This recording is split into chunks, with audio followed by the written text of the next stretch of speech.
Olá, o Papo de Rádio está começando agora e hoje eu tenho o prazer de conversar com Eduardo Cunha, um comunicador completo. Ele é radialista, ele é palestrante, músico, produtor de áudio, apresentador de programas na internet.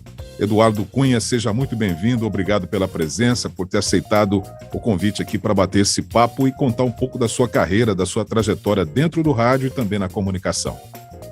Legal. Olá, Magalhães. Olá, você que nos acompanha aqui no Papo de Rádio. É engraçado até ouvir o Maga falar assim, né? Eduardo Cunha. É igual eu chamar ele, né, de Magalhães. Parece que sai um pouquinho, né, da nossa conversa. Né? O Maga que me chama de Du e eu que chamo ele de Maga. Perfeito. É um prazer estar aqui junto contigo para falar um pouquinho sobre esse meio de comunicação que nos deixa tão entusiasmados, que é o rádio, né?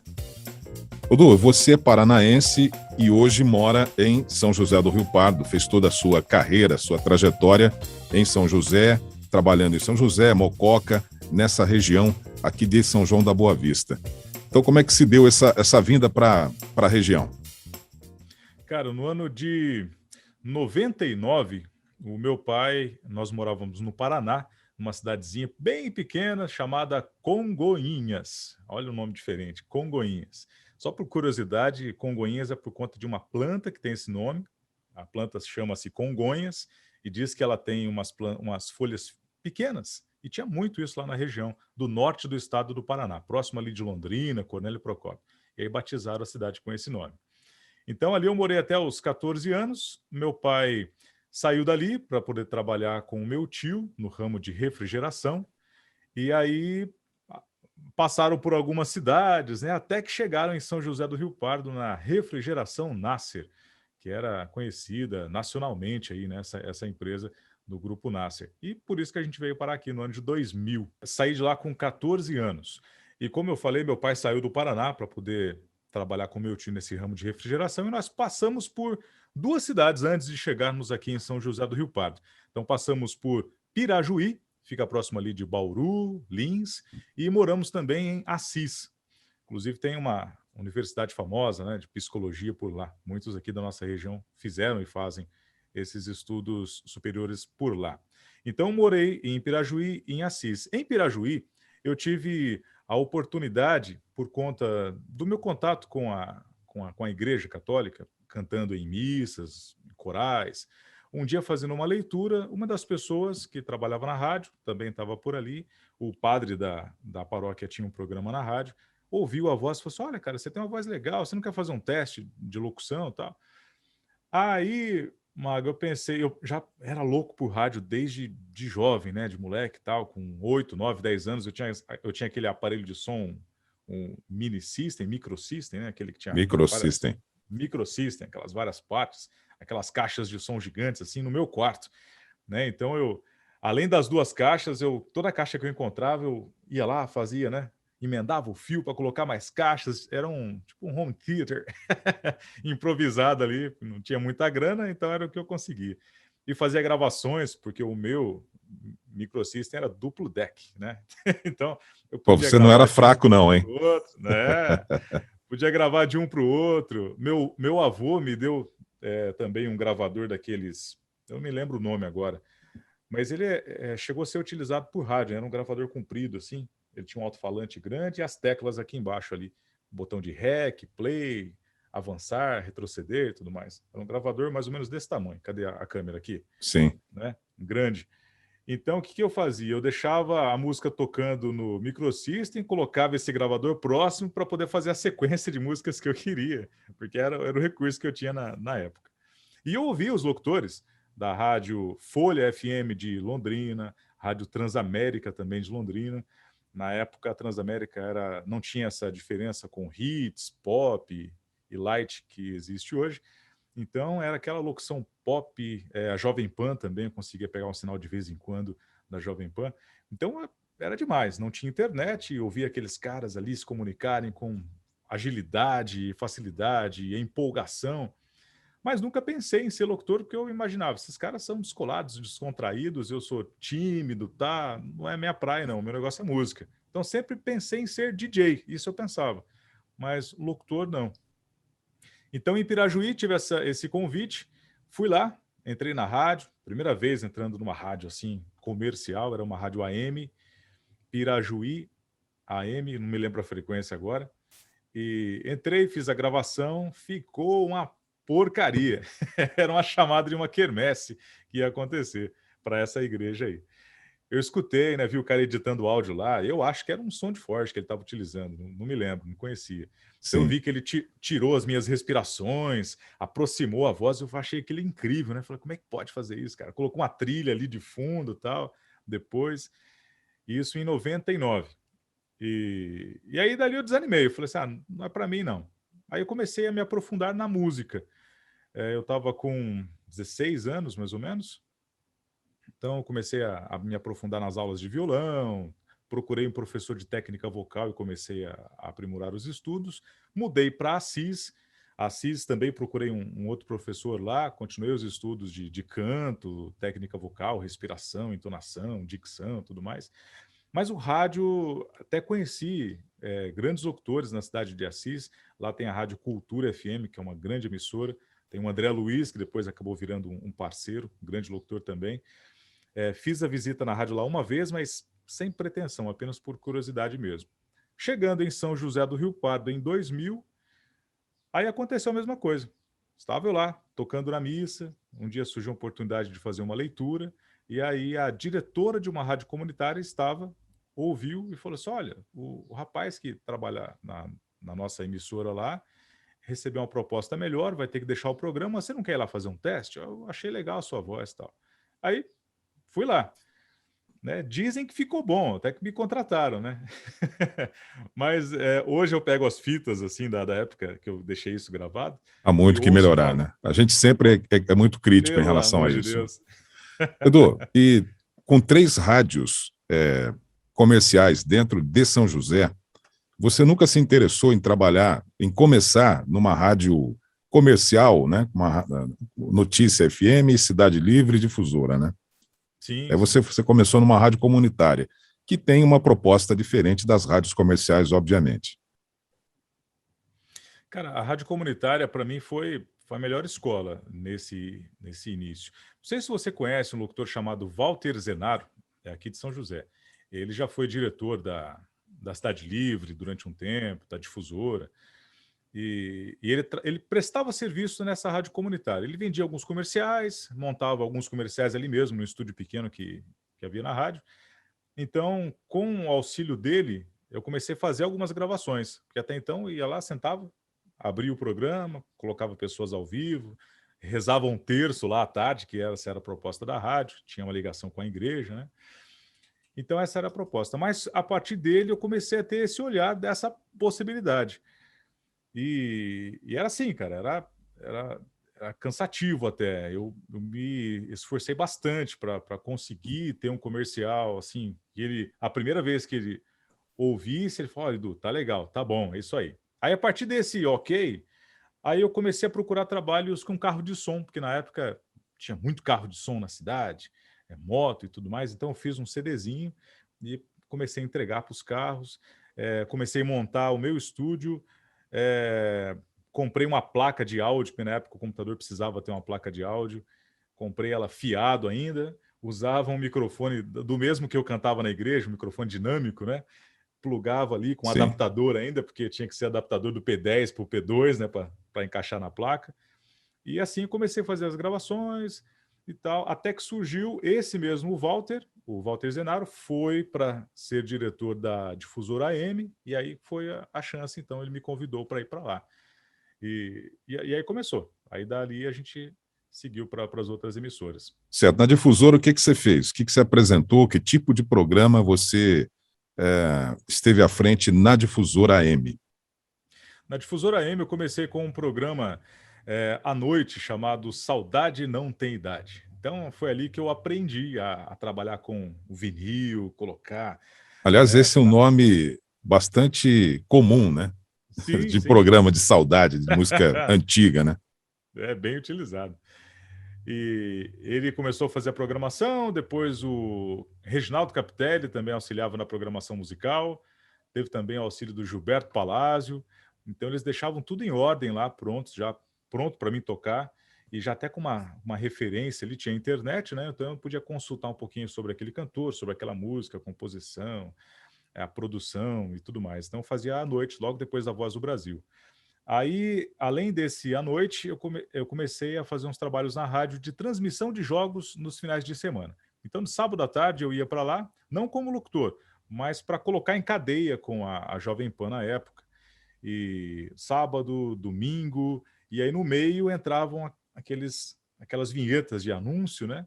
Então foi ali que eu comecei a gravar alguma coisa na rádio comercial e entravam essas vinhetas Que a aí gente de chama oferecimento. de textinhos foguetes, né? Para colocar no meio da programação, no meio da jornada esportiva. Edu, vamos falar um pouco sobre a tua passagem por Mococa também, né? Você trabalhou na Rádio Transamérica de Mococa, é isso? Isso. Eu estava em São José, na difusora, à tarde, e vou até. Deixa eu fazer umas contas aqui, vou até antecipar. Foi ao contrário ainda. Estive na Transamérica, mas antes da Transamérica eu estive na Rádio Cidade, em Guaxupé. Então foi assim: eu trabalhava na difusora depois desse período da noite, de final de semana, surgiu uma vaga à tarde. A locutora saiu, Ana Paula Crivellari, saiu do programa da tarde, me convidaram, Edu, você pode fazer à tarde? Opa, claro, é comigo. Comecei a fazer o programa na difusora à tarde. E aí, na época, já tinha mudado da direção, era o Reginaldo Capitelli. Ele falou, Edu, fica à vontade para você criar tal. Então, eu criei um quadro de namoro no rádio. Então, a gente fazia com cartas, né? O pessoal Silvio mandava Santos? cartas para a rádio, exatamente. Essa era a inspiração. Então, o pessoal mandava cartas, cara. E eu lia as cartas ali ao vivo, né? Por exemplo, o Antônio Magalhães, ele tem 50 anos e é natural de São João da Boa Vista, é alto, tem 1,85 m, ele adora música antiga, ele também gosta de carros e motos. Ele também gosta de cultivar plantas ali, né? A sua preferência por orquídeas. E ele está procurando uma pessoa assim, assim, assado, tal. E aí as pessoas ligavam e falavam: Olha, eu quero conversar com o Antônio Magalhães. Aí a gente agendava o encontro, as pessoas iam até a rádio, tinha uma sala lá com sofazinho para eles conversarem durante um tempo. Depois da Ah, conversa, eu chamava eles no ar e falava: E aí, como é que foi o papo? É namoro ou amizade? Mesmo legal. esquema. Então foi bem legal, cara. Muito bom E isso. é, só para fazer essa trajetória que você me perguntou. Então eu fazia isso à tarde e sempre ouvindo a Rádio Cidade, achava muito legal em Guaxupé. Um dia eu peguei a moto, fui até Guaxupé de manhãzinha, chegando lá, me apresentaram a emissora, e aí a vendedora, ela me falou assim, olha, parece que tem uma vaga aí, porque o locutor daqui fugiu, desapareceu do mapa, e a gente está com horário vago, eu estou cobrindo, tem outros locutores que estão cobrindo, você topa vir para Guaxupé todo dia? E a gente não pensa, né, Mag, nessas horas. Sem Você dúvida. quer estar no ar, né? E aí eu falei, opa, vamos embora. A Bia Pisani foi que me convidou. E aí conversei com o Carlinhos Almeida, né, o proprietário da emissora, falei com os filhos dele, lá também o neto, e a gente fechou o acordo e comecei a ir para a Rádio Cidade, então à tarde. Aí eu mudei meu horário na difusora novamente, fazia à tarde na Rádio Cidade e à noite na difusora. Até que uma manhã que eu estava livre, fui fazer uma visita na Transamérica em Mococa. E aí que surgiu então, mesmo esquema. Cheguei para fazer a visita e tinha uma vaga lá. Aí o pessoal falou: olha, tem uma vaga aí e tal. Então foi assim que eu comecei na Transamérica. E foi, cara, um grande salto, porque a emissora de rede ela te dá uma outra visão de rádio, né? Muito É legal. outra linguagem, né? Porque você tem uma comunicação personalizada, né? Nas rádios convencionais, na rádio da cidade, é um jeito de fazer, e a rádio de rede ela tem uma outra proposta que obriga o locutor a se adaptar. Isso é muito importante. E você, trabalhando no rádio, pai de família depois, né? Você também é casado. Como é que é sobreviver de rádio numa cidade pequena, Eduardo? Cara, é fazendo esse Essa corre aí loucura aí, né? que eu estava te contando. Todos É nós exatamente isso. fizemos. É, é você trabalha numa emissora à tarde, trabalhar em outra à noite. Eu, quando saí da Rádio Cidade em Guaxupé, tem um programa lá muito famoso, que é o do Pica-Pau, que é aos domingos de manhã. Quando eu saí da emissora para ficar aqui em São José, tinha uma proposta que eu achei interessante na época de trabalho extra, fora a rádio, mas eu fiquei apenas 6 meses. Então, saí da rádio para ir para esse trabalho, acabou não dando certo. Então, acabei procurando outra rádio de novo. Foi aí que entrou a Transamérica na jogada. Mas, por exemplo, essa ideia de ficar viajando todos os dias, cara, uma vez em 2005, meu filho já tinha nascido. Tinha nascido já. Eu ia de moto e voltava todos os dias. No retorno, logo na entrada da cidade aqui, eu sempre entrava por uma entrada. Nesse dia eu pensei, eu vou entrar pela outra, vou esticar um pouquinho, mas só para ver a paisagem diferente, né? Sair um pouquinho da rotina. Aí nessa saída da rotina, eu estava entrando na cidade atrás de um Santana, né? Eu vi que o cara brecou, acendeu a luz de freio, fui ultrapassá-lo numa reta, ele tinha brecado porque ele ia dar um balão bem no meio da pista. Então, do jeito que eu fui para ultrapassar, ele já me fechou. Aí nessa pancada, machuquei o joelho, caí lá, a sorte estava passando uma ambulância justo na hora que eu havia caído, né? Então esse susto assim me tirou um pouquinho aquela ansiedade de pegar a estrada e tudo mais. Fiquei até um tempo, alguns meses, meio assim, né? Não vou pegar de novo não, tal. Até que surgiu essa oportunidade na Transamérica e aí eu não pude abrir mão. Mas é exatamente isso, cara. É rádio, carro de som. E aí em 2007 eu estava na Transamérica de manhã e na difusora à noite, se eu não me engano, à tarde. À tarde e à noite. Fazia os dois horários. À noite por conta das transmissões de jogos. Nessas transmissões de jogos, acessando a internet, porque eu ficava um bom tempo à toa ali, né? Porque eu colocava vinhetas e ficava de boa. Nesse intervalo ali, vamos dizer assim, sem operação, eu consultando a internet, conheci um cara que nós conhecemos, né? Que é o Nando Pinheiro. Esse cara que é uma referência da locução nacional. Ele, na época, ainda estava no Japão, se eu não me engano. Eu tinha acabado de voltar para o Brasil, uma coisa assim. Então eu vi aquele cara gravando vídeos, né, do estúdio e tal, falando de locução e tal. E eu pensei, cara, acho que eu posso fazer isso também. Acho que eu posso tentar vender a minha voz também. E foi assim, então, fazendo esse corre exatamente, né, com rádios, carro de som e aí começando na internet. Eduardo, você, quando ingressou no mercado publicitário, que é um nicho da nossa profissão, né, da profissão de locutor, dos profissionais da voz, você teve esse contato com o Nando Pinheiro, depois você montou o seu estúdio, foi isso? E começou a prospectar clientes, você enveredou para o mercado publicitário, que é um nicho muito interessante e que muitos locutores vivem, né, de gravações. Você tem um mercado extenso, você pode gravar para o Brasil inteiro. E qual foi a sua estratégia para entrar nesse mercado? E você já tem trabalhos, né, para grandes empresas também, por conta do seu estúdio, né, da sua proatividade, dos seus contatos também. Certo.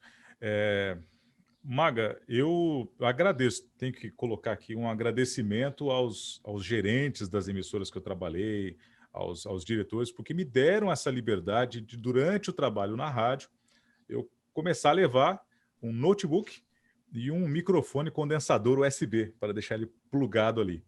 Então, eles me davam essa abertura, né? Algo que é muito difícil hoje em dia. Você está num trabalho e ter a liberdade de fazer outro ali dentro. Então, tive essa oportunidade e foi ali, durante o período comercial mesmo, de rádio de manhã ou à tarde, levava uma bolsa com computador, microfone e começava a mandar e-mails. Era isso, é isso que eu fazia. Criei uma demo, olha só que interessante, a primeira demo que eu criei, eu fiz baseado naquelas demos do Clube da Voz, né? Sim. Então, eu ouvia os locutores do Clube da Voz, ouvia eles fazerem a locução em vários estilos, inclusive a que eu usei como base foi a do Phil, né, que grande locutor. Então ele fazia locução jovem e fazia locução jovem, locução padrão e fazia locução padrão, locução institucional, varejo.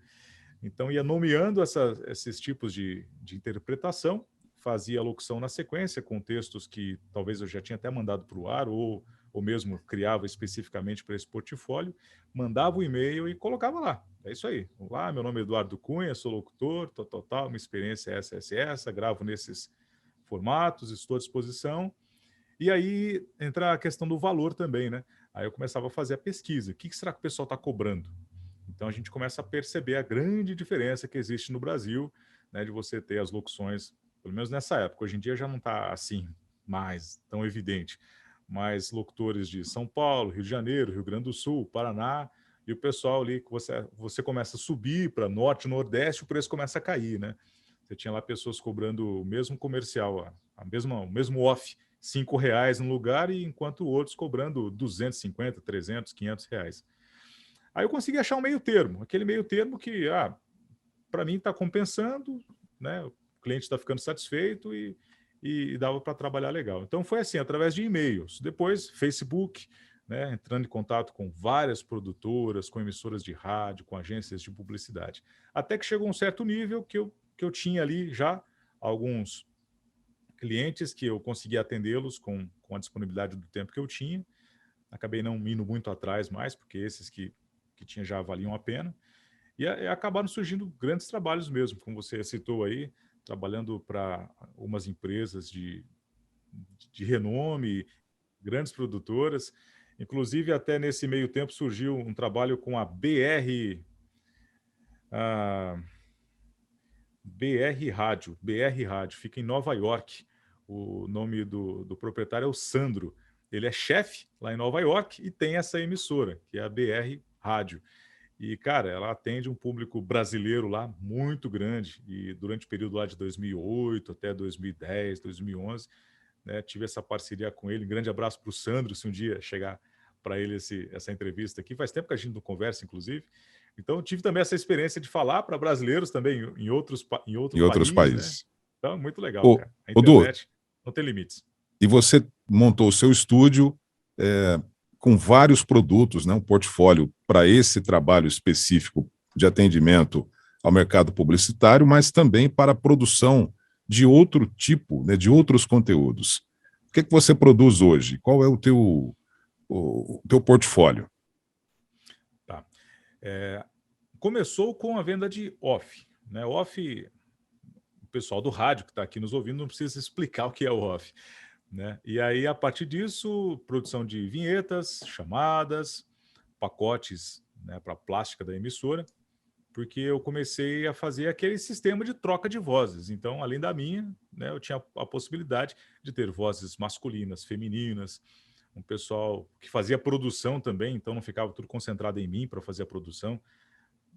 Tenho ainda até hoje parceiros que podem fazer a produção de áudio. Então a gente começou a aumentar o cardápio, né, dos produtos. Isso foi bem legal, começando a atender algumas emissoras, mas é um trabalho puxado, né? Esse trabalho de produção de spots comerciais, porque é algo que é intenso, o É volume, intenso. né, intenso. Vinhetas também, aí você entra numa concorrência com grandes estúdios, com grandes produtoras que fazem somente essa vinheta de locução, mas também fazem um jingle, fazem a vinheta cantada, então é um mercado mais concorrido. Então acabei focando mesmo, voltei para o off. Tentei, né, arriscar por esse caminho aí da produção plástica, mas voltei e fiquei no off. Mas direcionado para as produtoras de vídeo, né, com áudios institucionais, agências de publicidade, que é algo bem específico, já com o roteiro pré-definido e com um pouco mais de tempo de produção. Não é tanto tempo assim, né? Todos pedem as coisas para ontem, mas é um pouco mais tranquilo do que a produção de rádio, que acabou ficando, né, muito corrida e disputada também na questão dos valores, né? O advento das redes sociais trouxe para os locutores, os radialistas, a oportunidade de terem uma liberdade de criação, uma liberdade para poder ganhar o seu dinheiro, sem depender de dono de rádio, de emissora de rádio. Isso foi um grande avanço para todos nós. E hoje você diria que a autonomia ela te traz mais condições de criar, de fazer o teu próprio caminho profissional? Cara, com certeza, com certeza.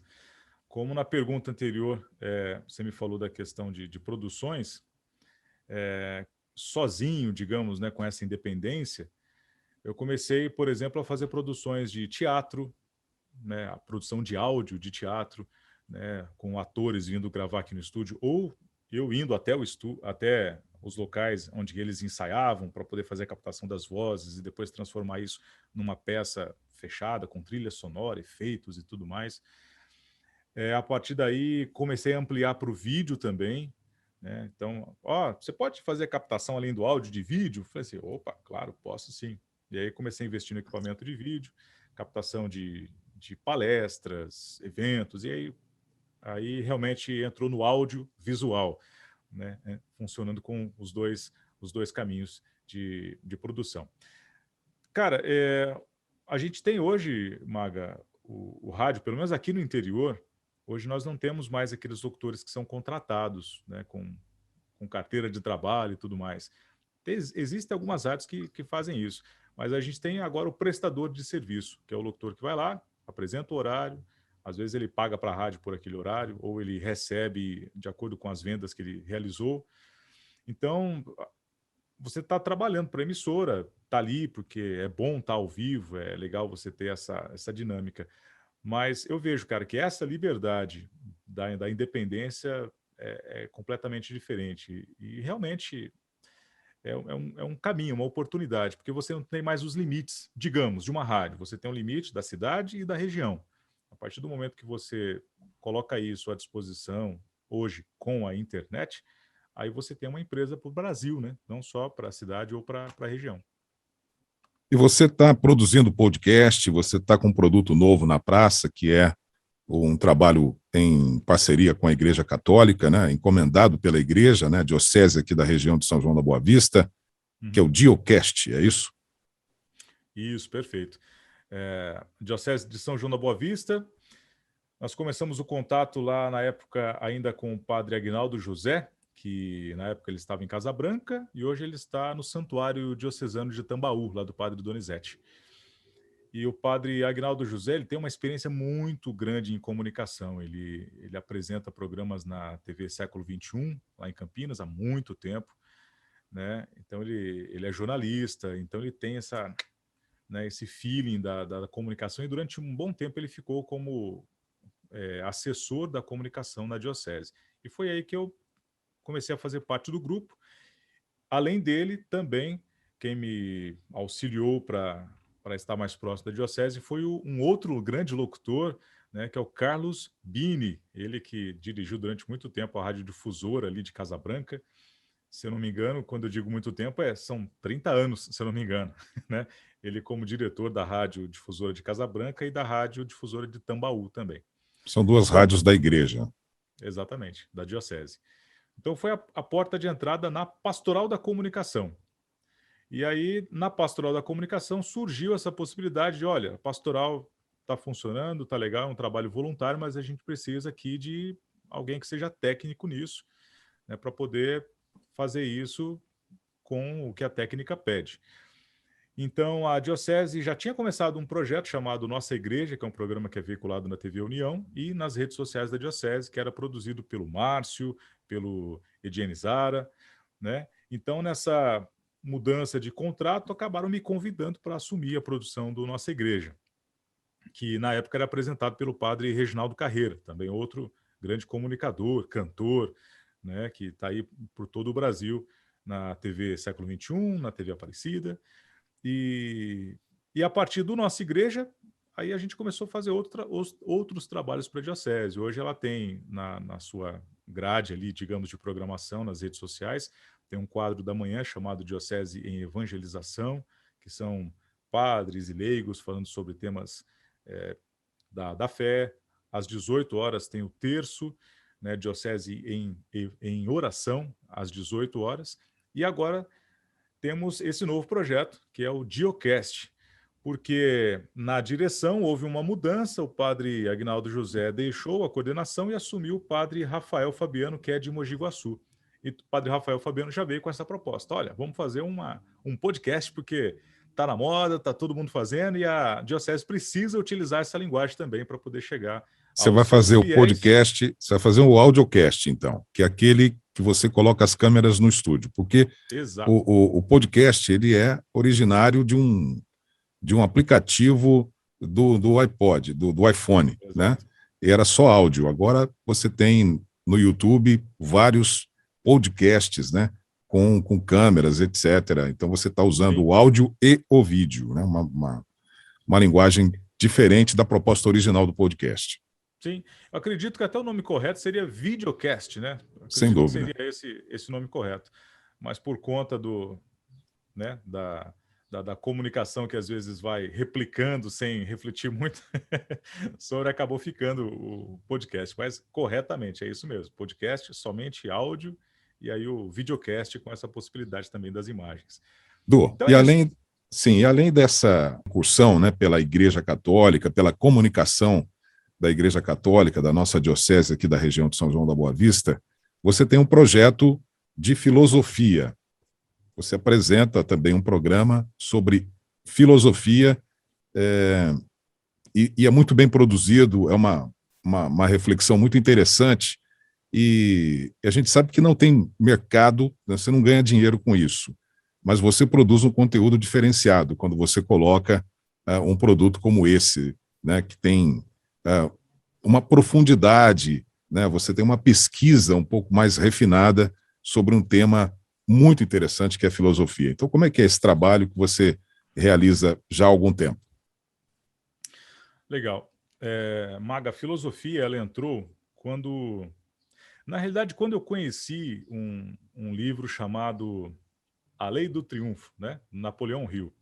E ao ler esse conteúdo, eu comecei a mergulhar um pouco mais nesse aspecto filosófico, né? Como você enxerga a vida, como você é, faz essa análise, né, de qual é o grupo que você está envolvido, de pessoas, o que eles pensam, qual o objetivo a ser atingido, porque alguns conseguem determinado tipo de sucesso e outros ficam ali batalhando, batalhando, mas não chegam.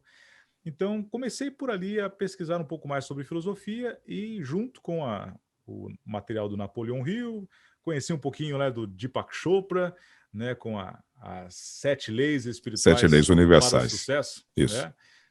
E aí, a partir dali, no Brasil, eu encontrei a Nova Acrópole, né, que é uma Professora Lúcia instituição Galvão. internacional. Exato, ela que é a figura da filosofia no Brasil hoje.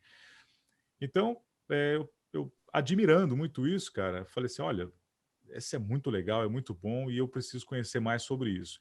E não tem nada melhor do que você conhecer alguma coisa é fazendo, né? Eu penso assim, por mais que a gente leia, assista e leia, se você não senta para preparar um conteúdo para se apresentar, dificilmente você vai conseguir assimilar aquelas ideias. Então, a ideia de ter um programa de filosofia, a princípio foi isso, foi para aprender a filosofia. Como é que a gente faz para aprender? É fazendo, né? Então, o Henrique Gasparotto, né, meu parceiro aqui, nós iniciamos o ano passado com o Pensando às Quartas, que era uma proposta de falarmos especificamente sobre o estoicismo, inclusive, né, o Magalhães foi um dos convidados que a gente falou sobre isso. E aí depois, pensando um pouco mais, pensamos, olha, vamos ampliar um pouquinho mais isso, não vamos ficar só no estoicismo, não. Vamos ampliar. E aí o Henrique, inclusive, durante esse período agora está viajando, está na Europa, por isso que estamos aí com uma pausa no Philosopher, que é o novo nome agora do nosso material, Philosopher. Então, assim que ele retornar da Europa, no finalzinho do mês de outubro, nós retomamos as gravações aqui em dupla ou individualmente, né, para receber também pessoas e falar sobre o que a filosofia cobre, que não é só ficar falando de pensamento e coisas metafísicas, né, mas como ela pode ser colocada em prática, como ela pode nos auxiliar e quais são as áreas que a filosofia cobre, como saúde, meio ambiente, política e por aí vai. Essa aqui é a intenção. Muito bem, Eduardo Cunha, meu amigo Du, muito obrigado pela gentileza de nos atender aqui, bater esse papo, contar um pouco da tua trajetória na comunicação. Valeu mesmo. Muito obrigado. Eu que agradeço, Maga. Olha, é legal, cara, a gente falar sobre a trajetória, sobre comunicação, porque, inclusive, essa semana, por coincidência ou não, eu estou dando aulas de filosofia num colégio aqui na cidade. Então, estou dando aula para o ensino fundamental, 3 vezes por semana ali. E em uma das turmas, essa semana, foi me perguntado exatamente isso. Professor, né, como é que é a sua trajetória na comunicação? Como é que você começou? Então foi legal, né? Porque você me fez o convite semana passada para estar aqui e durante essa semana, assim, de maneira espontânea, um dos alunos resolveu fazer a pergunta e isso que eu contei para você aqui agora e para você que está nos assistindo, acabei compartilhando também com os alunos durante essa semana. Então é muito bom a gente relembrar e observar esse ponto A, o ponto B que nós estamos hoje, e já começar a planejar. Bom, até aqui foi legal, qual que é o ponto C, até onde eu quero chegar? Isso é muito bom. Faz parte da vida, né? Essa reflexão tem que ser feita mesmo. E vale muito a pena. Obrigado, Du, e obrigado a você que nos acompanhou até agora. Um grande abraço e até o próximo Papo de Rádio.